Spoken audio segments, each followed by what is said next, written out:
오늘 본문에 보면 네 부류의 사람들이 나옵니다. 그 첫 번째 부류는 권세가들이에요. 구체적으로는 관리들과 장로들과 또 서기관들이죠.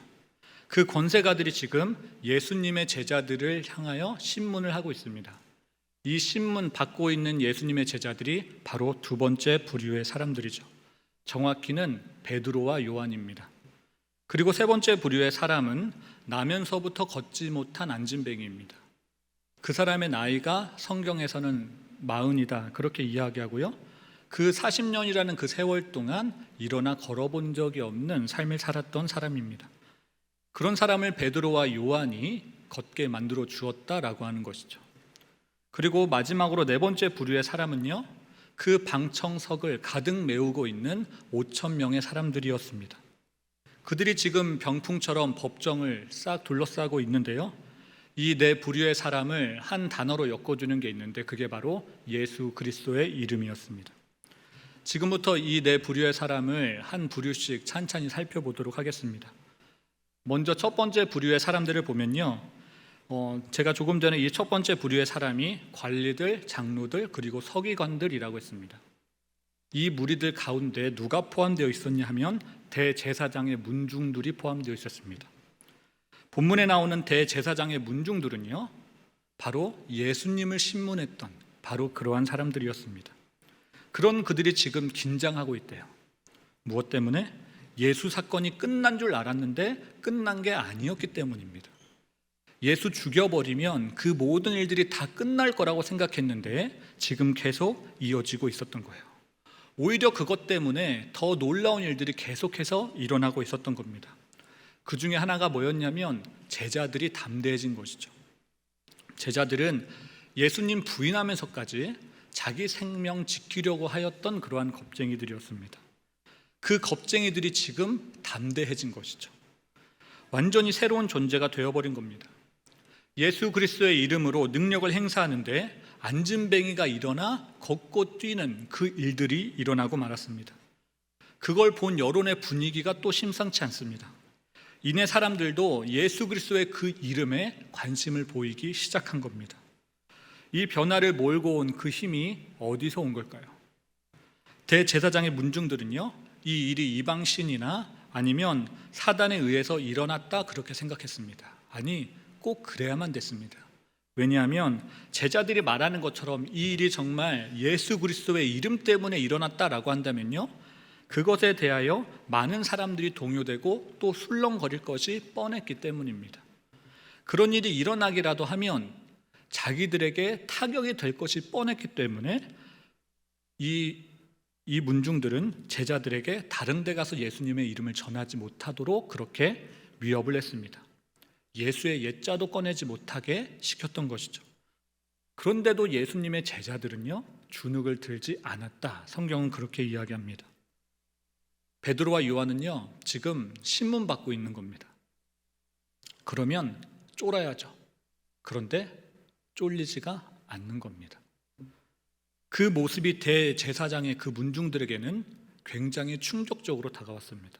어떻게 이럴 수가 있지?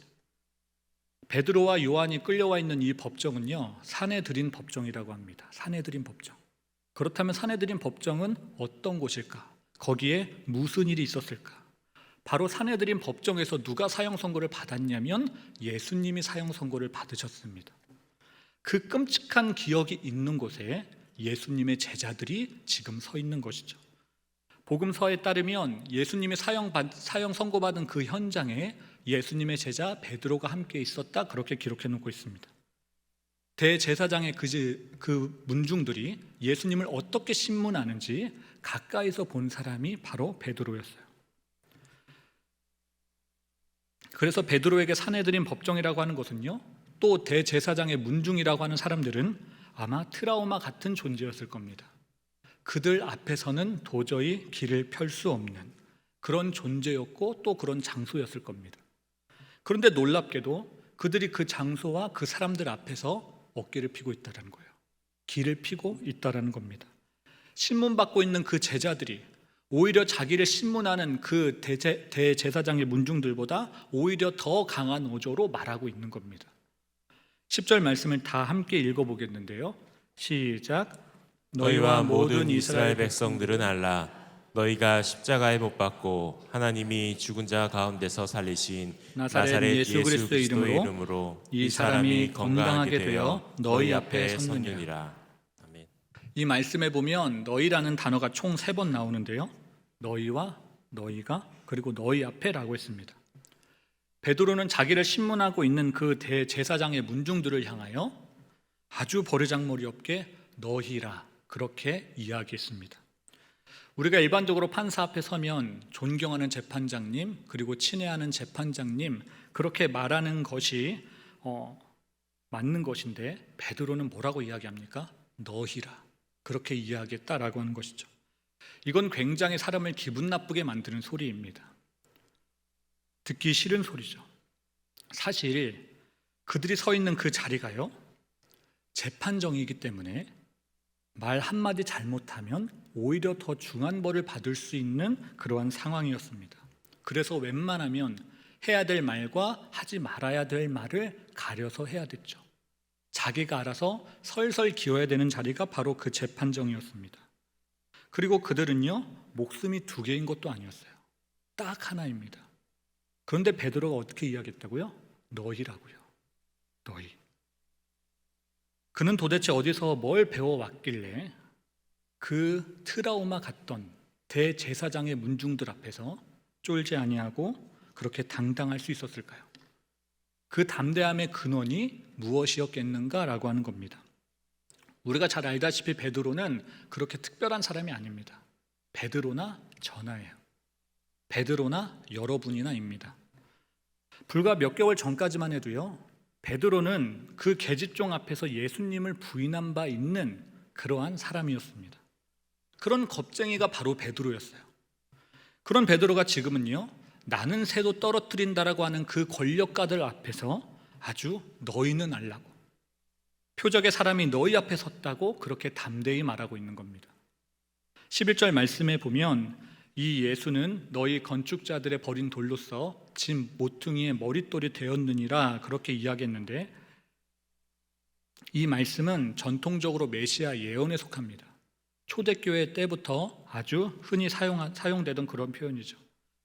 그런데 이 말씀의 원조격이 있습니다. 그게 118편 22절의 말씀입니다. 이 말씀을 다 함께 읽어보겠습니다. 시작. 건축자가 버린 돌이 진 모퉁이의 머릿돌이 되었나니. 여러분 이 말씀에 보면요 위에 있는 구절과 뭔가 다른 게 있습니다. 그게 뭐냐면 너희라는 단어가 나오지 않는다라는 거예요. 그러니까 위에 있는 사도행전 말씀에 보면 시편에서는 빠져있는 그 너희라는 말을 베드로가 일부러 집어넣었다라고 하는 것을 알 수 있습니다. 그렇다면 여기서 말하는 베드로가 말하는 너희는 누구를 말하겠습니까? 바로 예수 그리스도를 죽인 그 대제사장의 문중들을 말합니다. 그러면 대제사장의 가문이 버린 그 돌은 또 무엇을 의미합니까? 바로 버림받은 예수 그리스도를 상징하죠. 베드로는 예수님을 죽인 그 범인으로 누구를 지목하냐면 바로 대제사장의 가문들, 문중들, 그들을 지목하고 있는 겁니다. 우리가 아는 대로 베드로는요 부활하신 예수님을 만났던 사람입니다. 그리고 그 부활하신 예수님을 만남으로 회복이 되었던 그러한 사람이죠. 요한복음 21장에 보면 그 이야기가 나오는데 실패한 베드로를 만나기 위하여 예수님은 그 베드로가 있는 곳에 새벽녘에 찾아가셨습니다. 그리고 베드로를 부르시기를 베드로라 부르지 아니하시고 시몬이라 불렀다 그렇게 이야기합니다. 시몬이라고 하는 그 이름의 뜻은요 흩어진 모래알입니다. 그리고 베드로라고 하는 그 이름의 뜻은 반석이죠. 넓고 평평한 큰 돌. 그러면 반석이라고 하는 그 이름을 가진 베드로하고 흩어진 모래알이라고 하는 그 뜻을 가진 시몬이라는 이름하고 어느 이름이 더 불리기에 좋겠습니까? 베드로죠. 그런데 예수님이 베드로를 뭐라고 불렀다고요? 시몬이라 불렀다. 너는 흩어진 모래알이다 그렇게 이야기했던 겁니다. 그에게 뭔가 실망스러운 게 있었던 걸까요?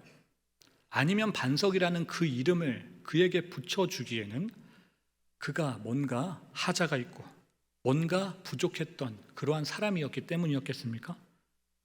요한복음의 상황만 보면요, 그는 흩어진 모래알로 시몬이라고 불리는 게 맞습니다. 왜냐하면 그가 진짜 예수님을 버려두고 흩어져 버렸기 때문입니다. 그런데 예수님은 그걸 꼬집기 위하여, 그 아픈 부분을 지적하기 위하여 베드로의 이름을 시몬이라 그렇게 부르신 게 아니었다라고 하는 겁니다. 그럼 뭐예요? 예수님은 스승을 부인하고 떠난 그 베드로의 죄책감을 덜어주시기 위하여 그의 이름을 시몬이라 부르신 겁니다. 그 사랑하는 제자의 그 마음 아픈 그 고통을 해결해 주시기 위하여 베드로가 아니라 시몬이라 불러주셨다라는 겁니다. 그렇게 예수님은 대제사장을 두려워하여 고향에 돌아가 숨지고 살아가고 있던 그 제자의 연약함을 감싸 주셨습니다.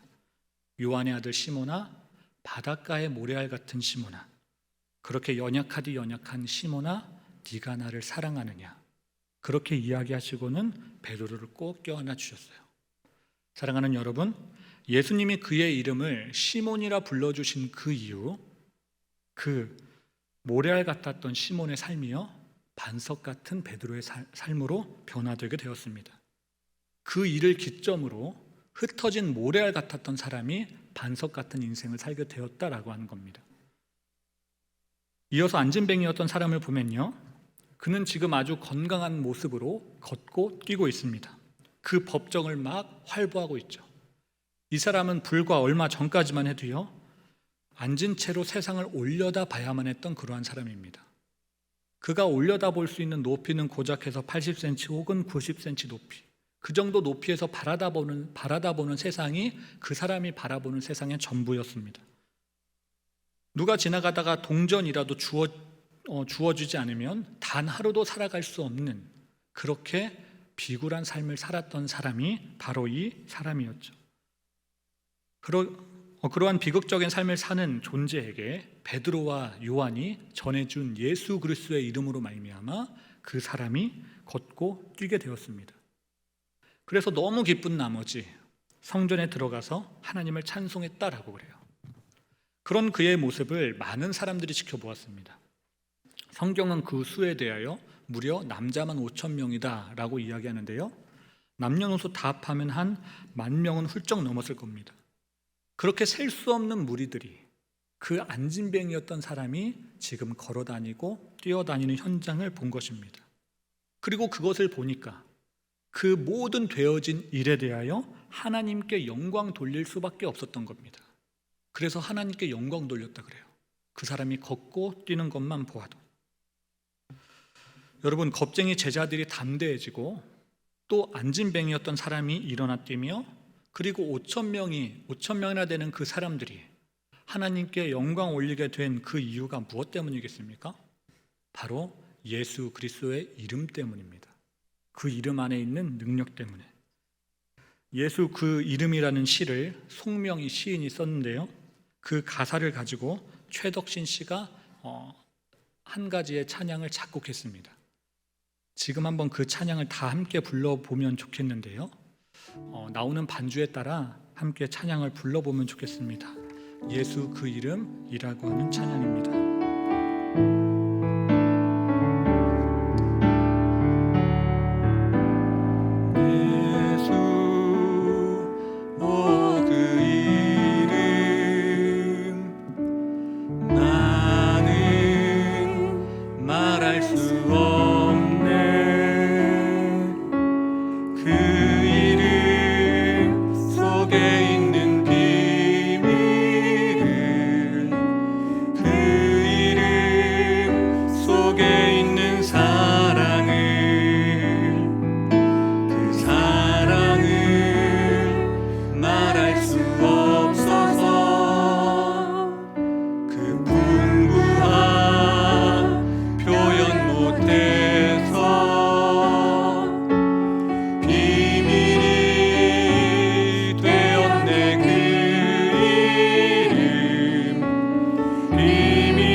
돌처럼 버렸지만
감동스러운 찬양입니다. 혹시 이 가운데 에너지가 고갈되어 만사가 귀찮아지신 분 혹시 계십니까? 몸이 너무 아파가지고 손가락 하나 까딱할 수 없을 정도로 몸이 쇠약해진 그러한 분 계십니까? 또 장황한 계획을 세웠지만 반복되는 실패로 좌절할 수밖에 없는 그런 상황 가운데 계신 분 계십니까? 그렇다면 이 시간 예수 그리스도의 이름을 한번 불러보셨으면 좋겠습니다. 그분의 이름으로 기도하셨으면 좋겠습니다. 그렇게 삶의 모든 부분을, 또 풀리지 않는 모든 고민을, 삶 가운데 닥쳐온 모든 실패를 예수 그리스도의 이름과 한번 연결시켜 보십시오. 그러면 내 안에 있는 믿음과 소망을 더하여 주시는 예수님을 경험하게 되실 겁니다. 그렇게 예수 그리스도의 이름과 우리가 연결되어질 때 주저앉아 있는 그 자리에서 일어나게 되어지는 그 역사를 경험하게 될 것입니다. 예수님의 이름과 그리고 우리가 연결되어질 때가 있습니다. 가장 깊이 연결되어질 때. 그때가 언제일까요? 그건 전도할 때입니다. 전도할 때 우리는 예수님의 이름과 가장 깊이 연결되어질 수 있어요. 제자들이 지금 법정 앞에 있습니다. 그리고 법정에서 무엇을 하고 있죠? 자기 살겠다고 지금 변호하고 있습니까? 아닙니다. 전도하고 있습니다. 이것을 다른 나라 가서 하면 선교고요, 강단에서 하면 설교가 되는 겁니다. 지금 베드로와 요한은 그 문중들 앞에서, 그 대제사장의 문중들 앞에서, 그리고 5,000명이나 되는 그 사람들 앞에서 전도를 하고 있는 겁니다. 그런데 이 전도가요, 뜻대로 다 되지 않았습니다. 왜냐하면 거부당했기 때문이에요. 예수님 이름 전하지 말아라, 그렇게 명받았기 때문입니다. 어찌 보면 뻔한 결과죠. 누울 자리 보고 다리를 뻗어야 되는데요, 그들은 누울 자리가 아닌데 다리를 뻗었습니다. 그래서 아무리 전도해도요, 돌아온 건 사람들의 냉대였습니다. 대제사장들의 경고. 그런데도 그들은 계속해서 예수 그리스도의 이름을 전했다, 그렇게 이야기합니다. 열심히 전한 결과가 절망뿐인데도, 열심히 전한 결과가 후회뿐인데도 계속해서 예수 그리스도의 이름을 전했습니다. 우리는 계산기 두드리는 걸 참 잘하는 사람들입니다. 계산기 두드려 보면 우리가 단번에 아는 게 있어요. 그게 뭐냐면 전도가 유익한지 해로운지, 전도가 이익인지 손해인지 우리는 계산기 두드려 보면 단번에 알게 되어집니다. 그런 점에서 타산에 맞지 아니할 때 우리가 쉽게 포기하는 사역이 있는데 그게 바로 전도이고 선교입니다. 그렇다면 제자들은 왜 이렇게 포기할 수밖에 없는 그 상황임에도 불구하고 전도를 포기하지 아니하고 계속해서 예수님의 이름을 전하게 된 것일까요? 그들에게 계산기가 없어서이겠습니까? 계산을 해야 되는데 계산할 수 없는 그 계산기가 없어가지고 전도를 포기할 수 없었겠습니까? 아니면 계산을 할 수 없는 그 정도의 지능이었기 때문에, 아주 낮은 지능이었기 때문에 그들은 그냥 아무것도 모르고 그렇게 전도를 해왔던 것이겠습니까? 아니라는 것이죠. 그들은 어느 정도 세상 물정 다 아는 그러한 성인이었습니다. 그래서 모든 것을 다 알매도 불구하고, 그리고 자기들이 그렇게 전도하면 손해볼 것 다 알매도 불구하고 전하지 않을 수 없었던 겁니다. 왜냐하면 전도하고 선교할 때 예수 그리스도의 이름과 자기의 존재가 깊이 연결되어지는 걸 깨달았기 때문이죠. 사랑하는 여러분, 예수 그리스도의 이름으로 우리가 핍박받을 때 우리는 예수 그리스도의 이름과 가장 깊이 연관되어지는 줄 믿습니다. 성경을 깊이 묵상해 본 사람이라면 아마 다 아실 거예요. 그 길 끝에 무엇이 있는지. 핍박이 있습니다. 나에게 돌아오는 건 고난뿐이라는 그 두 글자입니다. 우리는 이걸 모르지 않습니다.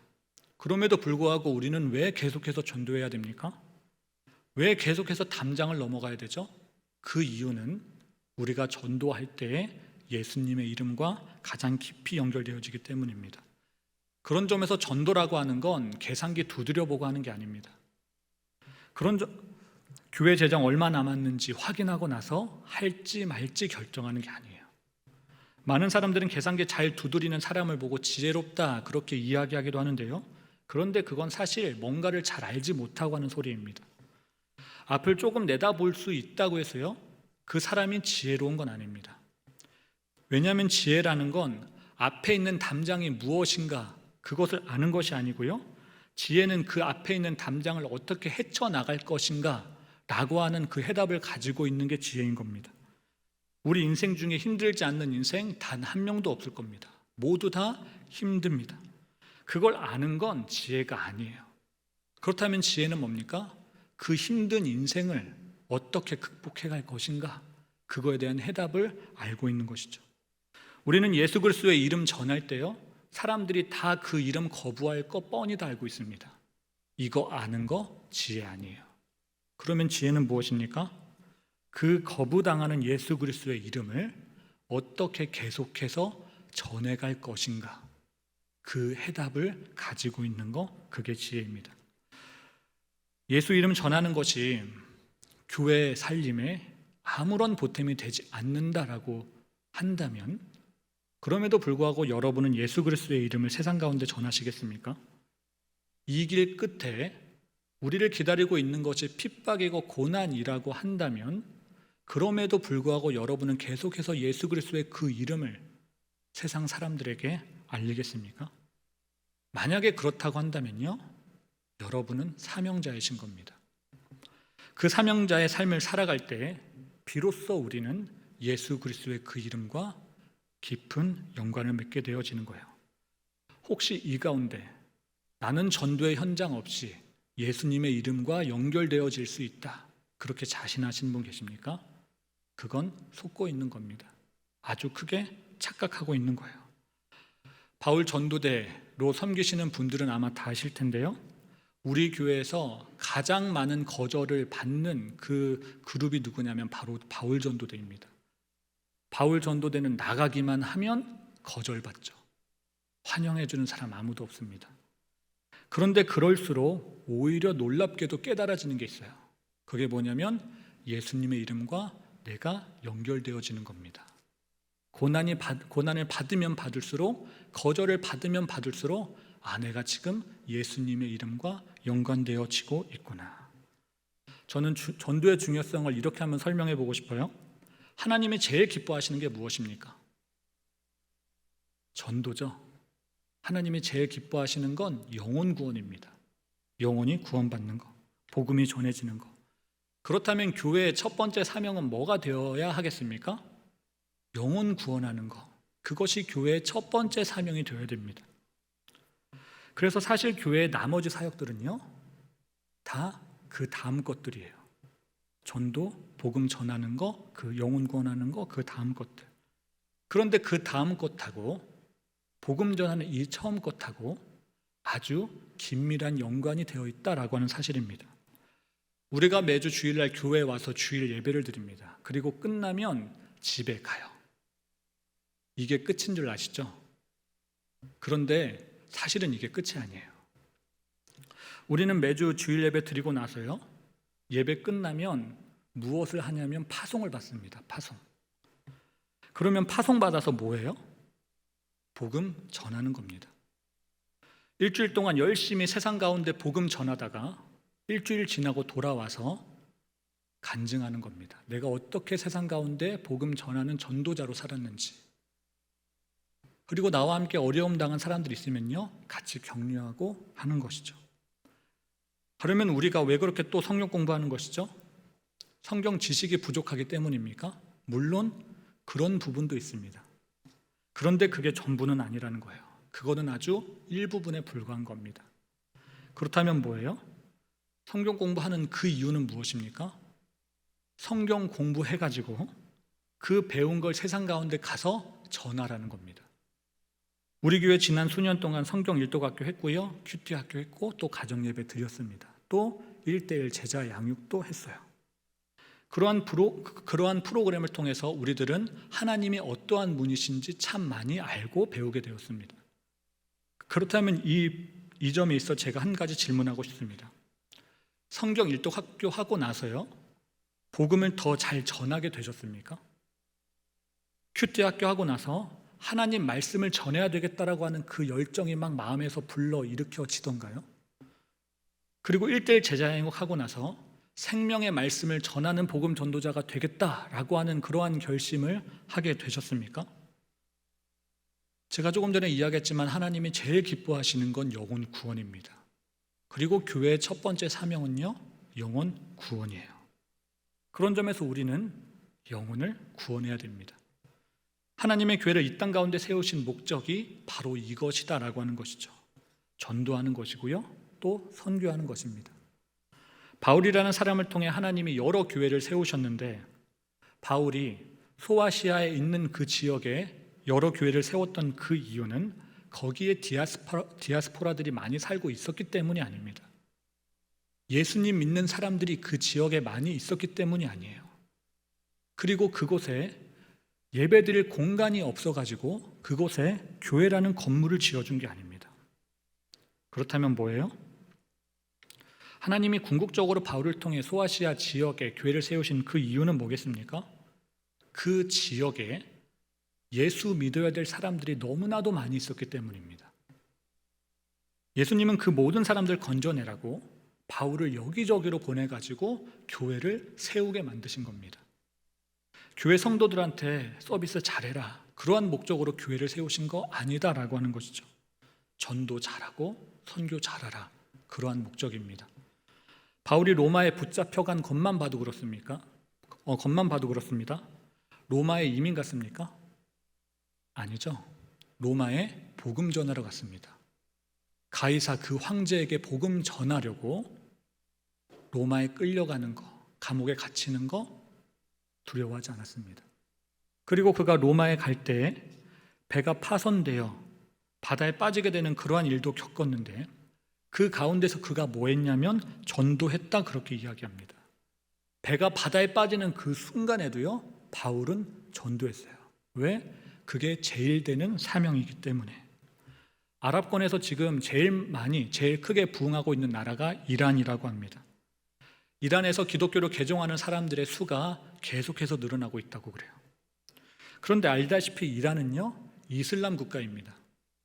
이슬람 국가는 어떤 곳이죠? 예수 믿기만 해도 핍박받는 그러한 국가입니다. 그래서 이란에서는요, 절대로 교회가 세워질 수 없죠. 찬양 소리 들리지 않고요, 예배가 드려지지 않습니다. 전도하고 선교하는 거, 그거는 더더욱 일어나서는 안 되는 일이죠. 이건 외국인이라고 해서 예외되지 않아요. 외국인이라고 전도하고 선교하면 핍박받고 박해받는 겁니다. 그런 나라에서 자국민들이 기독교로 개종하고 있다? 이건 굉장히 아이러니하고 놀라운 일입니다. 왜냐하면 예수님 믿는 사람으로 발각되는 순간 처형되어지기 때문입니다. 믿기로 결정하는 순간 그 예수 믿는 사람들은 순교를 각오해야 됩니다. 그러한 끔찍한 곳에 지금 교회가 세워지고 있다고 합니다. 지금 예수 믿는 개종자들이 생겨나고 있다고 그래요. 목숨 걸고 예수 믿는 사람들의 그 수가 늘어나고 있는데, 왜 그렇게 많은 사람들이 자기 목숨까지 걸어가면서 그렇게 예수님 믿으려고 하는 걸까요? 그것은 그 나라에 구원받을 사람이 너무나도 많이 있기 때문입니다. 그래서 하나님이 거기부터 치시는 거예요. 하나님이 거기부터 복음의 열매를 맺게 하시는 겁니다. 우리가 사는 이 충주도 마찬가지인 것 같습니다. 하나님이 왜 충주 땅에 이 충일교회를 세우셨을까요? 쾌적하게 예배드릴 수 있는 공간이 없어서 그렇습니까? 쾌적한 공간이라고 한다면 제가 보기에는 우리 교회보다 번영로 교회가 훨씬 낫습니다. 왜냐하면 거기가 더 신식 건물이기 때문이죠. 아니면 최고의 서비스를 제공할 교회가 이 충주 땅에 없기 때문입니까? 서비스 잘하는 곳으로 따지면요, 우리 충일교회보다 이단교회가 훨씬 나을 거예요. 그렇다면 하나님은 왜 굳이 이 충일교회를 이 충주 땅에 세우셨을까요?